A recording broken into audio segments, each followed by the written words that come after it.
What is up guys, welcome back to my channel nomadic explorer. Guys इस video में मैं question and answer का session है ये, और जो क्वेश्चंस हैं वो बेसिकली स्टडीज़ से रिलेटेड हैं। ठीक है, तो मैं आपके साथ वो शेयर करूंगा जो मेरे से क्वेश्चंस पूछे गए रिगार्डिंग पोस्ट ग्रेजुएशन, ग्रेजुएशन जो हमें करनी चाहिए, जो नहीं करनी चाहिए, कंपनीज़ में जाना चाहिए, नहीं जाना चाहिए। तो मैं आपके साथ वो सारी चीज़ें शेयर करूँगा इस वीडियो में। सो आई होप कि आपको मेरा ये क्वेश्चन एंड आंसर का सेशन, छोटा सा वीडियो, ये पसंद आएगा। ठीक है, और क्वेश्चंस काफ़ी इंपॉर्टेंट है, तो पूरी वीडियो को देख के जाना एंड तक, और काफ़ी कुछ सीखने को मिलेगा इस वीडियो से। सो गाइस, पहला क्वेश्चन ये है कि भाई minimum CGPA and 12% to sit in the campus placement. Campus placement में परसेंटेज क्राइटेरिया, एलिजिबिलिटी क्राइटेरिया क्या है, बेसिकली ये क्वेश्चन है। सो गाइज, मेरा मानना ये है कि इस क्वेश्चन का आंसर ये है कि हर कंपनी का अलग अलग सिनेरियो होता है। Different companies have different criteria for hiring there employees. ठीक है, राइट, फॉर एग्जांपल हमारी फर्स्ट कंपनी आई थी डिलॉयट, जिसका डिलॉयट में एलिजिबिलिटी क्राइटेरिया सिर्फ ग्रेजुएशन के लिए मांगा था, ना कि 10th एंड 12th के लिए। मतलब उसमें 10th और 12th का ऑप्शन ही नहीं था एलिजिबिलिटी क्राइटेरिया के लिए कुछ भी। बस वहाँ पर यह था कि ग्रेजुएशन में आपके 6 CGPA 6.5 से ऊपर होना चाहिए। बस अगर आप if you are touching 6 then you are eligible for every company, right, for every company in graduation, अगर जो ग्रेजुएशन के बेसिस पे आपको हायर करने आई है। अब बात करते हैं कि जो 10th एंड 12th की परसेंटेज मांगती है, 50% आपका 10th एंड 12th में होना चाहिए, एंड ग्रेजुएशन में भी आपका 6 CGPA से ऊपर ही होना चाहिए। ये उनका एलिजिबिलिटी क्राइटेरिया होता है। 6 से ऊपर अगर आप हो तो आप कंपनी के लिए एलिजिबल हो। नेक्स्ट क्वेश्चन ये है कि what is the procedure off campus placements. Guys, मैं ऑफ कैंपस प्लेसमेंट में एक में गया था, तो मैं आपको उसी का बता सकता हूँ।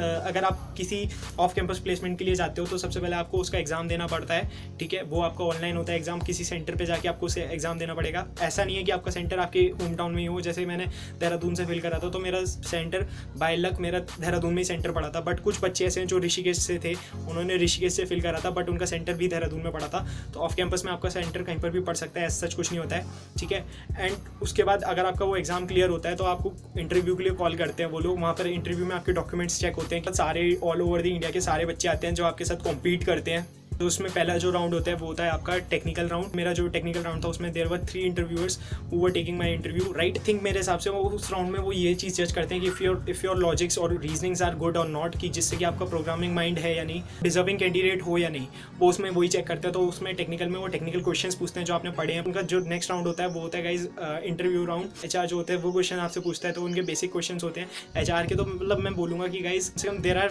10 और 15 क्वेश्चन जो कि बहुत ही ज़्यादा बेसिक होते हैं, और उन्हीं क्वेश्चंस में से ही आपसे पूछा जाता है। And if you have made any project और फील्ड, तो आप उस इंटरव्यू को अपने हिसाब से हैंडल कर सकते हो, वो प्रोजेक्ट के बारे में मेंशन करके।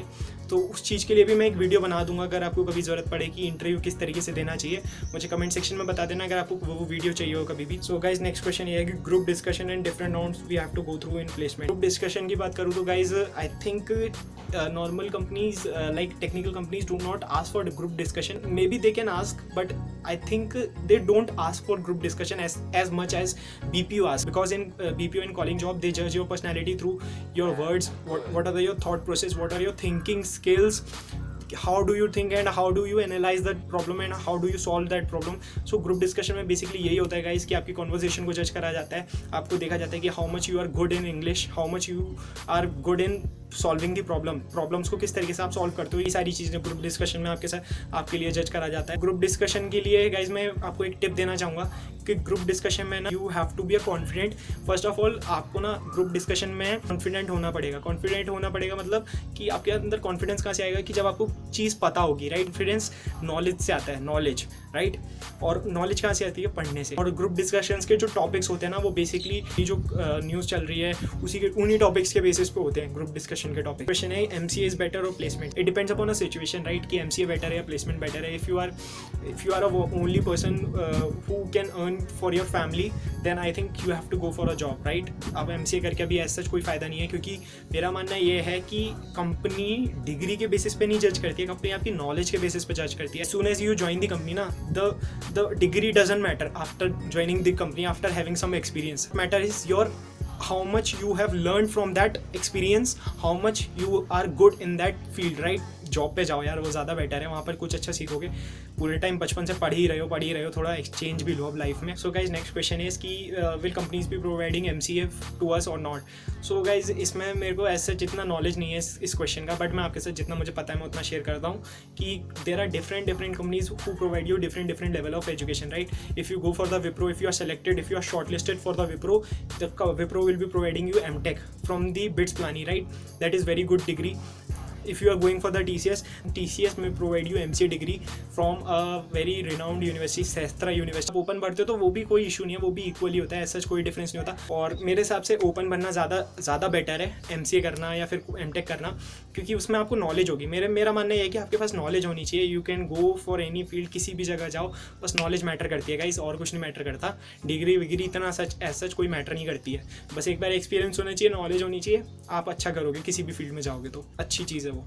ठीक है, next question, which is better, student placed after BCA और आफ्टर डूइंग MCA। इसमें वही चीज़ है कि सिचुएशन पे डिपेंड करता है कि आप किस सिचुएशन में हो और आपको क्या करना चाहिए। मैं इस चीज़ पे मैं बस अपनी राय ये दूंगा, अगर मैं अपनी सिचुएशन के हिसाब से बोलूँ तो मैं जॉब करना ज़्यादा प्रेफर करूँगा as going to MCA। Last question मैं आपके साथ शेयर करता हूँ, minimum number of languages we should know after BCA और BTech। मेरे हिसाब से गाइज आपको एक लैंग्वेज आनी चाहिए, पर उस लैंग्वेज में आप चीते होने चाहिए, तो वही बहुत है, मोर देन इनफ होती है। तो कि jack of all trades master of none, ये वाला सीन मत करो, सो उसमें प्रॉब्लम होगी गाइज। एक चीज़ पकड़ो, उसमें चीते बन जाओ, बहुत है। ठीक है, last question which I have, इसमें है कि basic skills of a BCA student should have in 3 years। मतलब 3 साल में BCA के बच्चे पे क्या क्या स्किल्स होनी चाहिए। You should be good at technical skills, you should be good at communication skills, और कोई टेंशन नहीं है, मस्ती से प्लेसमेंट लो, अपनी बस टेक्निकल स्किल्स पे, अपनी नॉलेज पे फोकस रखो। ठीक है, सब प्लेस्ड हो जाओगे। कोई ऐसा मार्केट बोल रहे हैं डाउन है, बट मार्केट जिस तरीके से डाउन गया उसी तरीके से ऊपर भी जाएगा, तो टेंशन मत लो उस चीज़ की, सब प्लेस्ड हो जाओगे, कोई इशू नहीं आएगा। ठीक है, बस अपनी स्किल्स पे फोकस रखो, अपनी quant reasoning day by day increase करो, अच्छी करो। ठीक है, जो कि आपको हेल्प करेगी आगे। सो गाइस, आपको मेरा ये पूरा वीडियो क्वेश्चन एंड आंसर्स का पसंद आया हो तो उसको लाइक करके जाना, शेयर कर देना, सब्सक्राइब कर देना। ठीक है, और मैं इसी तरीके की वीडियोस आगे भी बनाता रहूँगा आपके लिए, जैसे कि आपको हेल्प होती रहे। So love you guys, bye.